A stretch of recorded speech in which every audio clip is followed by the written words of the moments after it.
கத்தி திரைப்பட எதிர்ப்பு போராட்டத்தில் ஈடுபட்டவர்கள் மீது போடப்பட்ட வழக்குகளை திரும்பப் பெற வேண்டும் என்று தமிழக வாழ்வுரிமை கூட்டமைப்பு கேட்டுக் கொண்டுள்ளது.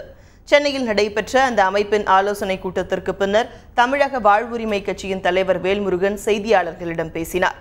கத்தி திரைப்பட எதிர்ப்பு போராட்டத்தில் ஈடுபட்ட 7 மாணவர்கள் கைது செய்யப்பட்டு துன்புறுத்தப்பட்டதாக அவர் குறை கூறினார்.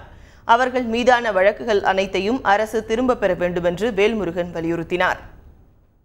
மாணவர்களை கைது செய்ய வீட்டுக்கு சென்று அச்சுறுத்துவதும், அவர்களை உறவினர்கள், பெற்றோர்கள், தாய் தந்தைகளை கைது சென்று காவல் நிலையத்தில் கொண்டு வச்சு வெங்கவும் புள்ளன் கேட்டு தொந்தரவு பண்ற நடவடிக்கை தொடர்ந்து கொண்டிருக்கிறது.